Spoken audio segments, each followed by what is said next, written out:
6 दिसंबर 1992 लगभग 33 साल पहले दुनिया भर में जो भारत में जो हादसा हुआ था, जो एक मस्जिद को शहीद किया गया था सोची समझी साजिश के तहत, उसको आज तक 33 साल होने को आए हैं, आज तक उसका निवेदन दिया जा रहा है और इंसाफ की मांग की जा रही है तमाम संगठनों की तरफ से और तमाम मुसलमानों की तरफ से। परभनी में आज कलेक्टर ऑफिस में निवेदन दिया गया। बात करते हैं, शफीक मिल्लत सैयद खादर साहब हमारे साथ है। सर, आज भी निवेदन दिया गया, क्या निवेदन में क्या मांग?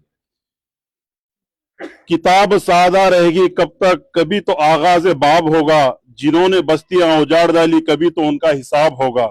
सुकूत सहरा में बसने वालों, जरा रोतों का मिजाज समझो। जो आज का दिन सुकून से गुजरा तो कल का मौसम खराब होगा। शहर की खुशियां मनाने वाले शहर के तेवर बता रहे हैं।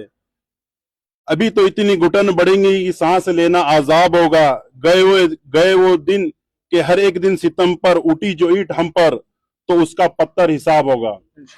दोस्तों, साथियों, आज कलेक्टर साहब के माध्यम से हमने गृह मंत्री तक जो बात पहुंचानी थी, हमारी बात पहुंचे। अंदर भी काफी अच्छे पैमाने पे बात हुई।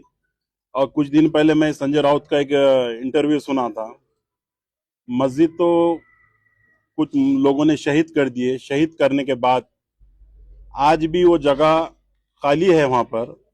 और हमारे मुसलमानों का अकीदा है कि जिस जगह पे अल्लाह के नाम पे सजदा होता, ता क़यामत तक वो मस्जिद रहती है। हमारी हुकूमत से डिमांड है कि आज जो मस्जिद की जगह खाली है, इंशाअल्लाह ताला हम तमामी उम्मत के तरफ से अल्लाह से दुआ गो है कि अल्लाह ताला हमारे असबाब ऐसे बनाए कि फिर से हम अल्लाह की मस्जिद वो जगह पे कायम करे। उसके वास्ते इंशाअल्लाह ताला हम लोग जद्दोजहद करते रहेंगे। मस्जिद कल भी थी, मस्जिद की जगह आज भी है और इंशाअल्लाह ताला कल भी इंशाअल्लाह वो मस्जिद कायम होंगी। वाक़ई दाना अल्हम्दुलिल्लाह रब्बिल आलमीन। बिस्मिल्लाहिर्रहमानिर्रहीम। आज 6 दिसंबर हज़रत टीपू सुल्तान युवा मंच के जानिब से और जिम्मेदारान परभनी की जानिब से कलेक्टर के माध्यम से भारत के जो राष्ट्रपति है और भारत के जो चीफ जस्टिस है, उनको एक निवेदन दिया गया है। जैसे कि हम सब जानते हैं कि 1992 में जो घटना घटी थी बाबरी मस्जिद की, ये जो घटना थी एक निषेधपूर्ण घटना थी। इसकी वजह से देश भर में जो लॉ एंड ऑर्डर का मसला क्रिएट हुआ था और जो समाज कंटकों ने जो घटना करे थे, उनके ऊपर अभी तक कोई भी लीगल एक्शन और कायदेशीर कार्रवाई नहीं होने की वजह से ये उनके जो समाज कंटकों के जो हौसले और बढ़ाले है, उसकी वजह से वो लोग क्या कर रहे हैं, अभी भारत के जो अलग अलग रिलीजियस प्लेसेस है, जो खास तौर पे मुस्लिम समाज की जो मस्जिदा है अलग अलग जगहों पर, उस पर भी हाथ डालने की कोशिश कर रहे हैं। हालांकि अपने भारत की पार्लियामेंट में एक स्पेशल एक्ट बनाया है, प्लेसेस ऑफ वर्शिप एक्ट। वो प्लेसेस ऑफ वर्शिप एक्ट में स्पेसिफिक और क्लियर कट कहा गया है कि बाबरी मस्जिद छोड़ के 1949 का जो रिलीजियस स्ट्रक्चर रहेगा, चाहे वो जो भी रिलीजियस स्ट्रक्चर का जो स्ट्रक्चर रहेगा, उसको कंसिडर करेंगे। इसके बावजूद भी अभी आज के भारत में ऐसा देखने में आ रहा है कि प्लेसेस ऑफ वर्शिप एक्ट वजूद में होने के बावजूद भी भारत की न्यायपालिका में, सिविल कोर्टों में ऐसे मुकदमे अभी दायर किए जा रहे, जो कि एक निषेधपूर्ण बात है और एक देश के लॉ एंड ऑर्डर को क्रिएट करने वाला मामला है। तो हम आपके वीडियो के माध्यम से भी भारत सरकार को, गृह मंत्रालय को, खासतौर पे राष्ट्रपति को और चीफ जस्टिस ऑफ इंडिया को एक आग्रह निवेदन कर रहे हैं कि ये घटनाओं को फौरन रोकना चाहिए और जो 1992 के जो दोषी आरोपी थे उनके ऊपर कार्रवाई होना चाहिए। उनके ऊपर कार्रवाई नहीं होने की वजह से आज मुस्लिम समाज में एक रोष है, एक उसका निषेध है। हम इतना कहते हैं। आज 6 दिसंबर जो हमारे लिए काला दिन है, हमने यहाँ पे जो है तो कलेक्टर ऑफिस के माध्यम से दिल्ली में ये डेलीगेशन दिया है कि भाई 91 का जो कानून है, अब जो घटना हुई वो हो गई, मगर कानून को कड़क तरीके से लागू करके आने वाले दिनों में कोई भी ऐसी ऐतिहासिक जगहों पे छेड़छाड़ ना करे जिससे तीर निर्माण होके देश के जो है तो लॉ एंड ऑर्डर खराब हो। दूसरी बात, हम प्रशासन से नाराजगी है कि आज हम हमारे देश के इतने बड़ा तबका जो मुस्लिम समाज है, जिनकी दिल आजारी हुई, दिल दुखा है, काला दिन है जिनके लिए इतना बड़ा, हम लोग सब हमारी नाराजगी रखने के लिए यहाँ पर आए। तो एक मामूली सी क्लर्क को भेज के उन्होंने एक डेलीगेशन लेते हैं और 2 दिन पहले एक कोई किरेट सुमाया तोतरा जिसको बात नहीं आती, वो आता है, उसको कलेक्टर रिसीव करने जाता है, अंदर बंद कमरे में लेके मीटिंग करते हैं।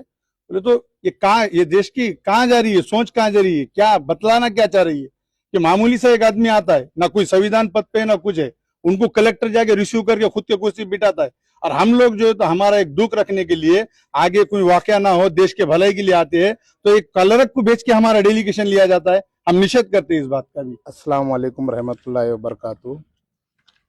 मैं गुड्डू अंसारी।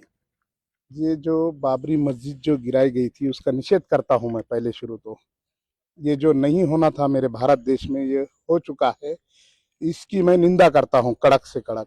और मेरी एक मांग है कि ये मस्जिद दोबारा वहीं उस जगह पर बनाई जाए। क्या ये सभी मुसलमानों की भी अपील है और ख़ास तौर से मेरी भी अपील है कि मस्जिद दोबारा वहीं तामीर की जाए। क्या और जो भी ये जितना भी जो गिराने वाले थे, जो भी इसमें शामिल थे, उन पे सख्त से सख्त कार्रवाई हो। क्या यही मैं सरकार से इंसाफ की मांग करता हूँ। और आए दिन जो है तो हमारे उसमें ये जो कुछ लोग हैं, सभी नहीं, उनमें भी बहुत अच्छे लोग हैं, लेकिन ये कुछ लोग हैं जो आए दिन अपने आप पे फक्र महसूस करते हैं। क्या इनका जो फक्र महसूस करने का है ना, तो ये हमारे नज़र में हम उनको अपने जूती पे रखते हैं।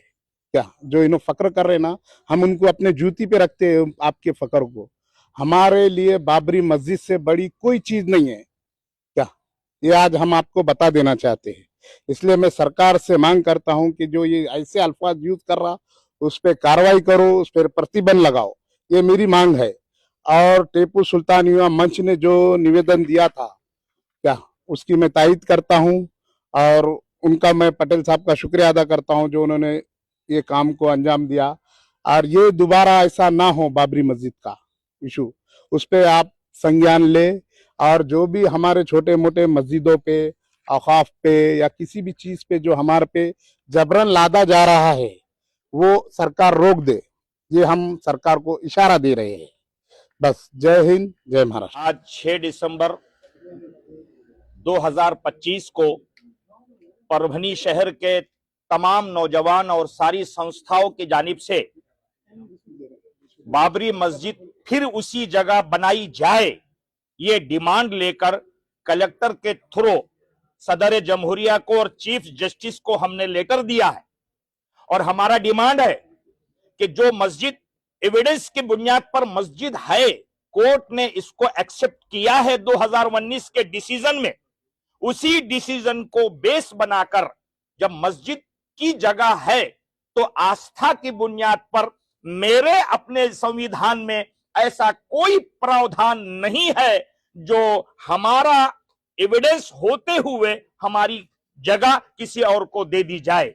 लिहाजा हम ये नहीं कहते कि वहां मंदिर न बने, बनाए, जहां चाहे बनाए, मगर मस्जिद एज इट इज रखी जाए।